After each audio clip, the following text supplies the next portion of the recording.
Bonjour. Les soirées mathématiques de Lyon accueillent le 7 décembre à la bibliothèque Marie Curie de l'INSA, Élise Jean-Vresse, professeure à l'Université de Picardie.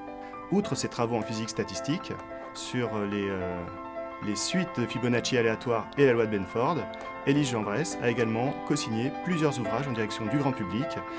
sur des sujets de statistique. Elle en a notamment co-signé un avec Thierry Delarue sur la loi des séries, sujet dont elle va nous parler lors de son exposé.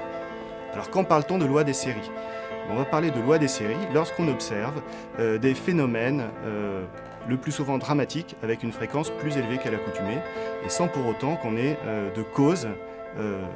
pour cette augmentation de fréquence. Alors on va parler souvent de ça pour des crashs d'avions ou des déraillements de chemin de fer par exemple. Outre l'aspect spectaculaire de ces catastrophes, on peut imaginer que cette caractéristique de sensibilité aux coïncidences, eh bien, c'est une caractéristique de l'espèce humaine, puisque comme le signalent Delahaye et Govrit dans leur ouvrage Comme par hasard, repérer une coïncidence, c'est le premier pas vers une découverte. Alors on peut imaginer, par exemple, mais il en existe des milliers, que le premier homme qui a repéré que dans son troupeau, avec des animaux des deux sexes, il y avait des naissances, et que ça ne se passait pas chez son voisin où il n'y avait que des animaux de sexe mâle, ou femelle, eh bien à ce moment-là, ça lui a conféré un avantage important pour son existence et également pour l'humanité. Alors cette sensibilité bénéfique aux séries, elle a aussi un aspect négatif, puisque si l'homme est capable de repérer des coïncidences et de repérer des séries un peu qui lui semblent étranges, eh bien, il va aussi utiliser ce pouvoir peut-être à mauvais escient, puisqu'il va essayer de trouver du sens là où éventuellement il n'y en a pas. Alors cette sensibilité, cette extra-sensibilité, eh bien, ça a mené des tas de charlatans à vouloir développer des théories plus ou moins fumeuses comme l'astrologie et la numérologie. Alors pourquoi je me permets de dire que ces théories sont fumeuses ? C'est parce que la science, avec des outils justement dont va parler Élise Jean-Vresse, a démontré que ce qui était avancé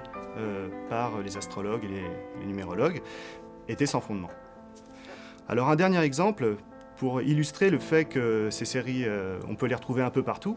eh bien, elles concernent tout simplement les derniers intervenants de ces soirées mathématiques de Lyon, à commencer par Étienne Gis, et simplement en marquant leur nom, leur prénom, et puis leur date de naissance, et en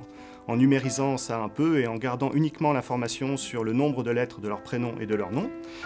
eh bien, on s'aperçoit, en utilisant une formule magique qu'un chercheur qui désire rester anonyme m'a communiquée, on s'aperçoit que